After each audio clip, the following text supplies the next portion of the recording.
Round 4, we're under the gun. That's not a 50, by the way. That's a 20. Starting this bad boy.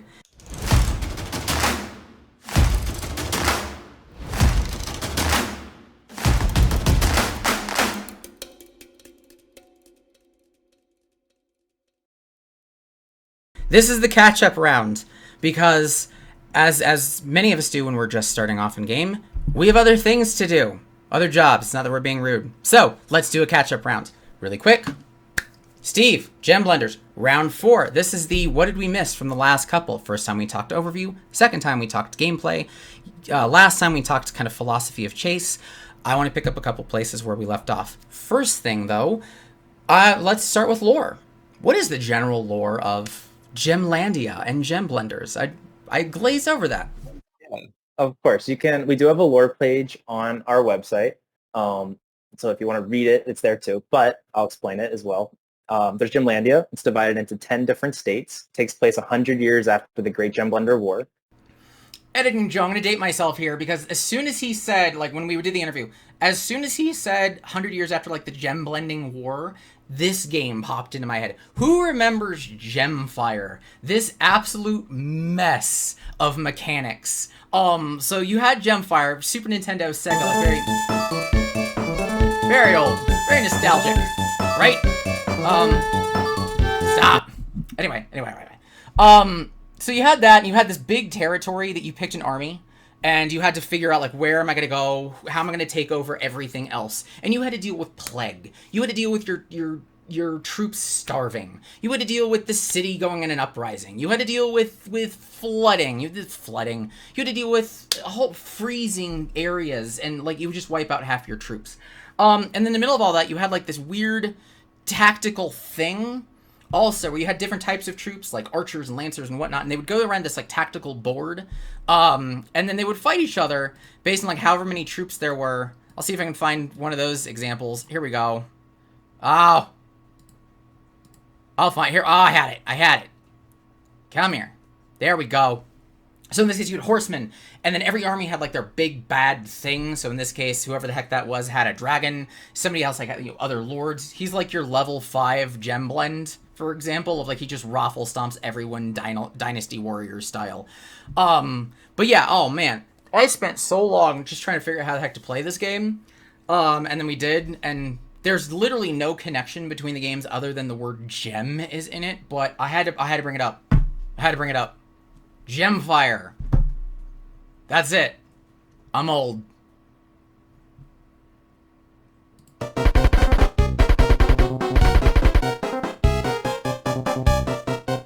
Okay, I'm done.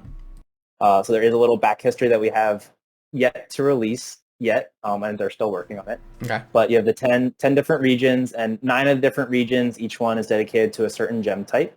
There's 9 basic gem types, and then there's one region that's like anti-blending, and blending is the combination of the different gems.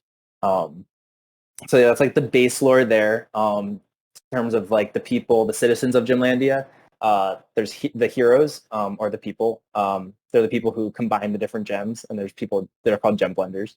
And you can combine 2 to 5 different gem types to use these transformations. All right, so these gems, as they're blending, like in the game, functionally, gem blending simply means just like more powers, more things. Everybody kind of looks the same as far as like their initial, like they all look normal, and then they start blending, and now I've got ones that have like 6 arms, and I've got wings, and I've got bug eyes and antenna. Is that what gem blending is doing? Like, is it just is this like the bug gem?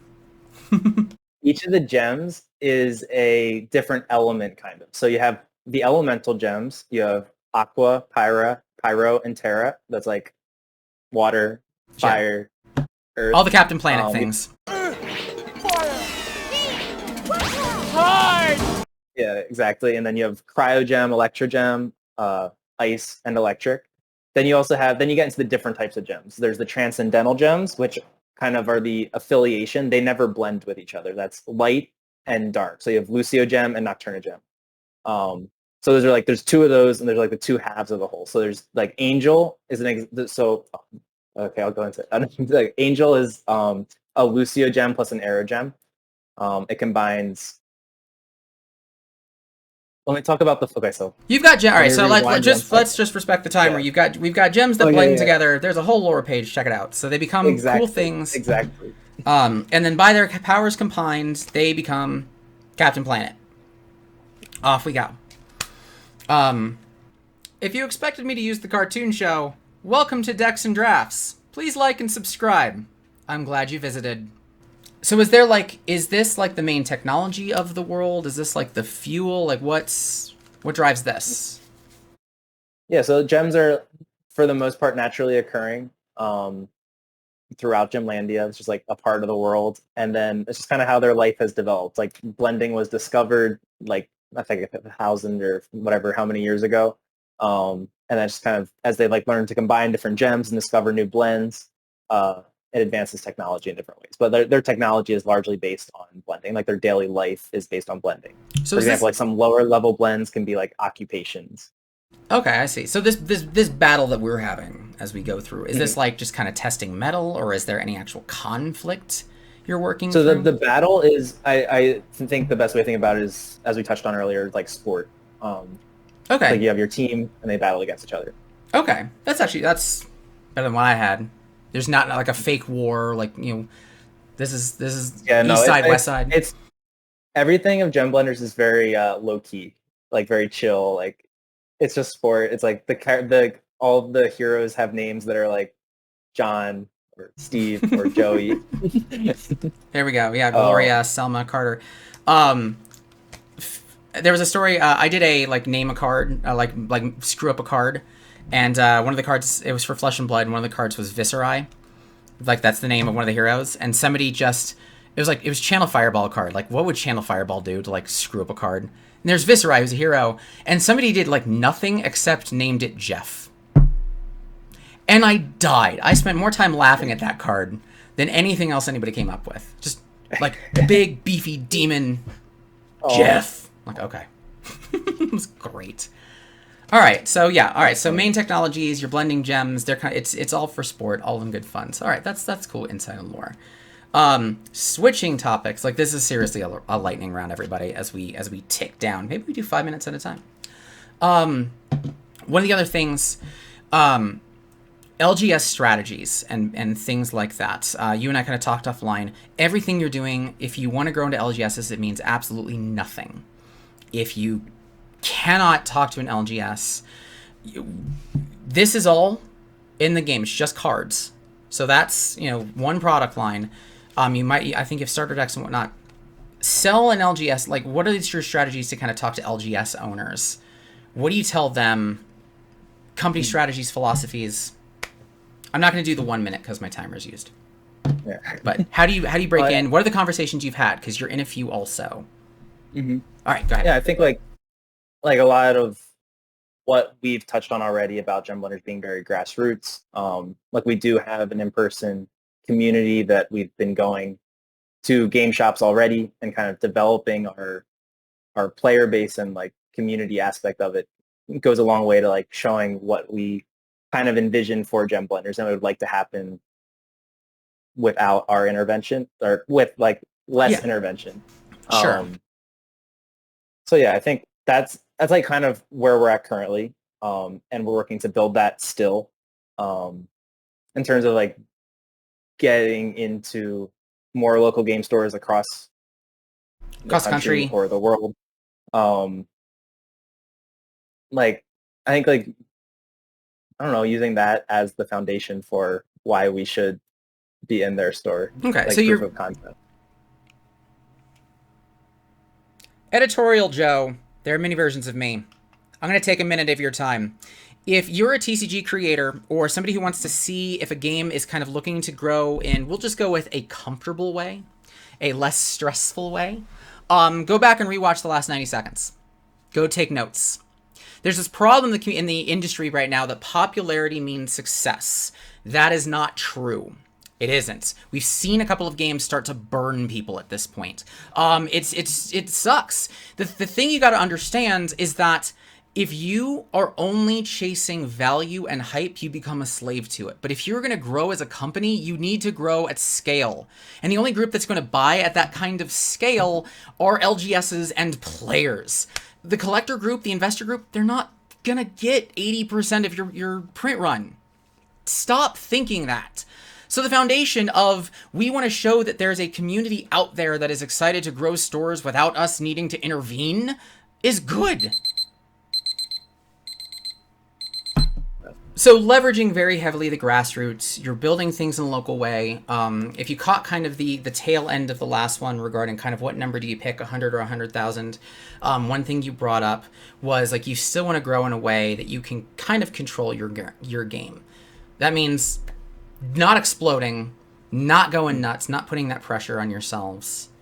So healthy growth. You have the Patreon, healthy growth, help us join. You've got a Kickstarter coming up. You had one in 2019 as a recap that basically got you a proof of concept. What are your goals for the next Kickstarter? Like, this is breaking into TCG ground and whatnot. Anything else you want to do outside of we just want to be able to make boxes with this? Like, what else might this spark? Well, like, yeah, so the Kickstarter, the new Kickstarter, which we're envisioning is going to be in early 2023. Okay. Is going to be our first product as a trading card game with card rarity, booster boxes, etc. And like I think like we need to have like we want to reach more people, really. Of We just course. need to continue growth. That's like bottom line. Like we can't be sustainable unless we're reaching more people, growing gem blenders. That's Right. that part. That's like we just need to create a product that more people want to play. Mm-hmm. So what are you envisioning for that? First time the Kickstarter, you had an $8,000 goal. You barely trickled over that. That was before COVID and all of this, kind of the TCG insanity happens. As you look into the future, how are you grabbing that audience? And have you had any concerns from people who said, I really want to get invested in this, but I see that you tried in 2019 and you barely hit over. Yeah. What's that conversation look like? It's super interesting to compare the landscapes of 2019 versus now. Like obviously, like MetaZoo's kind of takeoff successes, I think, activated a lot of people in the community, realizing that they're interested in these indie trading card games, which is, of course, spurred a bunch of indie trading card games. But like it's also like Gem Blenders is at a really interesting perspective because we existed before MetaZoo, and we weren't technically a trading card game, even though that's what like I kind of envisioned for Gem Blenders. But now we're trying to figure out how to adapt to what was successful for MetaZoo in a lot of ways. That people like they're almost entirely focused on collectability, whereas we were entirely focused on gameplay. I think that's like an interesting comparison, and I think the best world is both. Yeah, I mean you have to. It's the only way to sustain it. So you started, you're like, hey, we were around before the boom. We focus a heck of a lot of gameplay. That's a confidence thing. That's just we've got confidence in this. But also like looking at it like in a very positive light, we weren't ready then. Like I was pretty young, and like our cards were like drawings, and now like this is a product that I'm much more proud of. Yeah, and that's such a healthy perspective. Yeah, thank you. When you did the first Kickstarter, let's get in. I'm gonna jump into history. When you did the first Kickstarter, when you started it, was the game kind of where it is now as far as like rules and whatnot, or were you still very much evolving still, even what the game was? Mm-hmm.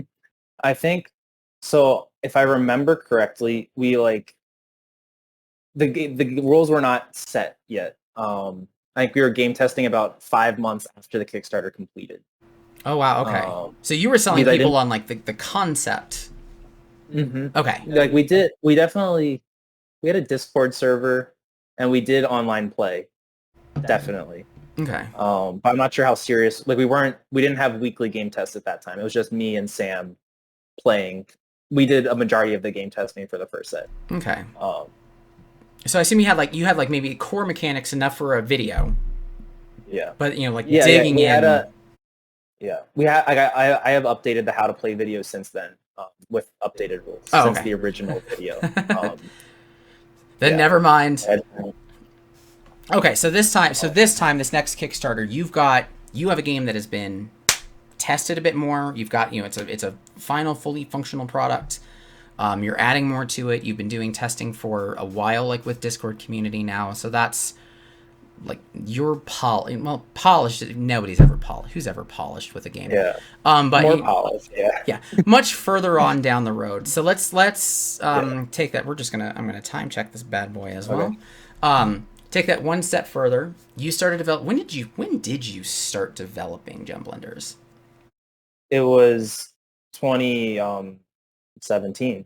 Okay. I have there's like one video where I look at this note on my phone from 2014 that says like Pyro, Terra, and it's like, okay, this could be Shifter, and it's like, so I've been thinking about it for a long time. So way back in the summer of 2014, I was working at this tech camp called Imagination Computer Camps. I was a counselor there, and I remember one night I was getting ready for bed. I was in bed, about ready to go to sleep, and all these ideas started to come to me, and I started writing them down in the Notes app on my iPhone. I still have this note today. It's still titled Gem Blenders, untouched. And it's really cool to look back at this because these ideas that were coming to me are the foundation for the lore of Gem Blenders. And while a lot of things have changed since writing that note, the core idea of what Gem Blenders is was on my mind since the summer of 2014. Okay. I made card games growing up too, like hand-drawn ones. So it's like, it wasn't like weird that I was doing this. Right. Everyone's like, yeah, we saw this coming. So you've been conceptualizing it really since 2014, if not earlier. Yeah. And then I made like the original website. So if you look at the bottom of our website, there's an archive page. That's like the original Gem Blenders thing that was created. I made that in 2017. And then I started to draw all the characters in 2018. Okay, nice. So yeah, it's slow build. Life's been a while. Yeah. Really enjoying it. How did you get your team together? Your team of 4. One's a roommate. Mm-hmm. I assume that might be a start. Yeah. We were roommates in college, me and Sam. Who are the other 2? Yeah, David he like kind of functions as like a project manager on the team. Does a variety of different tasks, like ranging. You all do a variety of different tasks, I bet. Exactly. Yeah. Everyone has to wear many hats.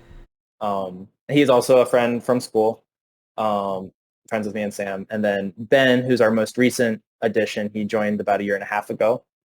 He's been amazing. He's probably the most business-minded of the 4 of us. Okay.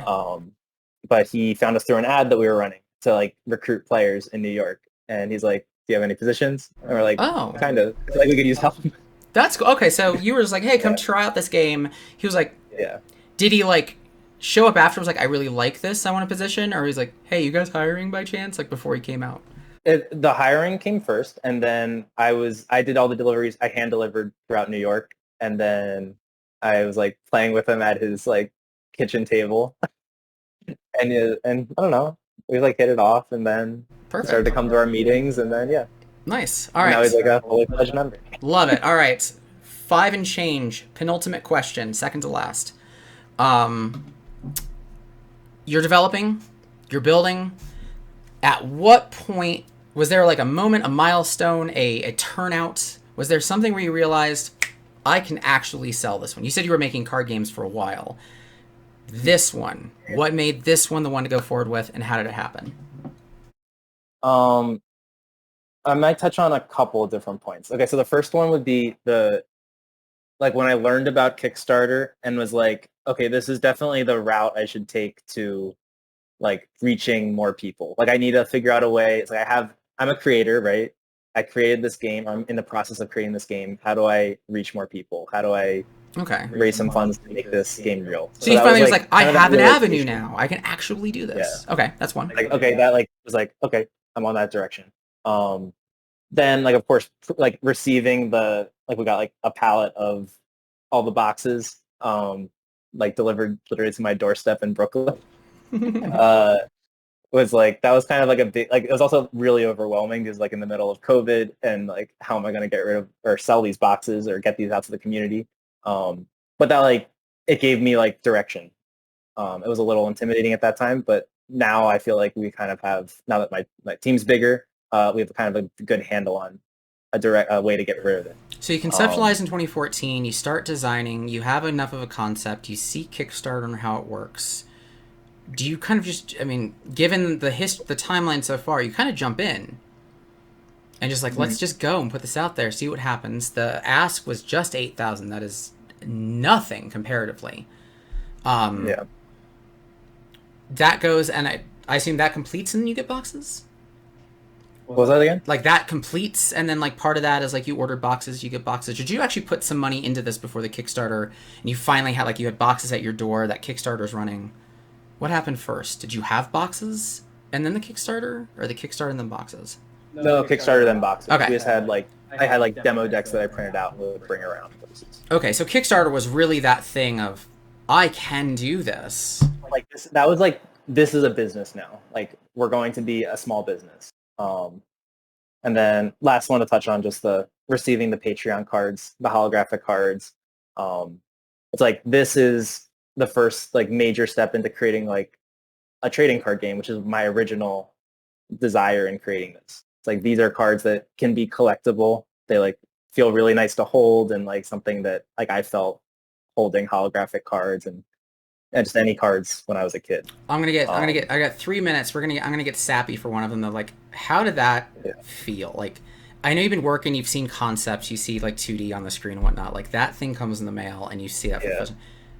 What's that like? Something so special about the physical product. Like, I don't know. Like I mentioned that, like I was like bringing these cards to Collecticon in Dallas Fort Worth. I was kind of like you were clutching on for dear life. Like they're like I didn't want anything to happen to them first off, and then, but yeah, it's just like, I think like looking back, like I don't know, it's like keep like completing the next checkpoint, you know, all, it's like baby's all grown up. that's like it's like I don't like, it's not like, of course it's like not like all the way there yet, but it's like getting there, or it's getting older, it's progressing. Last question. We have, of course, like we have a long way to go. Oh God, yeah, and like you're gonna see that. Like we're just at the beginning. But yeah, I'm excited. I'm excited to explore your journey and be like, you see the first booster box, like, oh my God, it's the first booster box. Oh my God, it's the first pack. And then I'm waiting for the other side of that, which you probably won't show. Is like, oh my God, there's 10 pallets. Oh my God, there's shipping boxes. Like, I'm waiting for that. Like the work that gets put in. We have 100 seconds according to this. Which this is just your final thoughts and final words. Way to go out, be that for this, or what do you want to tell people? Oh yeah. I don't know. Let's say like, first off, join our Discord server. That's the best way to like get to know the team members, get to know the community. Has all of our updates. Right now we're currently going to release like a new roadmap that like actually details we have a partial roadmap now. We're going to detail up until our potential Kickstarter date. So like, want to remain transparent with the community. Come to our game test if you want to learn how to play. Check out our Patreon if you're like interested in getting some like cool, the first ever Gem Blenders collectibles. And yeah, I don't know. I'm very passionate about the project. The whole team's very passionate about the project. We're all care a lot about the community, and thank you, Joey, for giving us an opportunity to talk to people about it and talk to you about it and asking so many good questions. Yeah, and back at you. Thank you so much for answering really honestly and like going down my rabbit hole, and also giving me an excuse to drink at 10:30 a.m. on a Friday because I'm 2 hours behind you. So I'll check that last little bit at the end, but with 24 seconds left, I'll go ahead and wrap it up. But yeah, he mentioned the Patreon, the Discord, Sundays 4:30 if you want to kind of be a part of testing. Patreon, he's sending out like extra, like, hey, help us grow, and just it's really grassroots. So I dig it. Thank you so much for being a part. Anybody else, feel free to comment, share, like, subscribe, and yeah, that's the journey. Not that I was saying bye just yet. It was just like, hey, the thing beeped. So I will actually say officially so long. Thank you so much for being part of this. If there's any specific games you guys would like me to interview creators for, anybody for, and kind of go down this road I went on, please share those. And yeah, check out Gem Blenders. It's Power Rangers, the card game, which I know they have a card game, but like it's like you build them. And that's me saying it, not him. Anyway, Steve, Thank you so much. And Thank you. we'll see you guys soon. Cheers, everybody.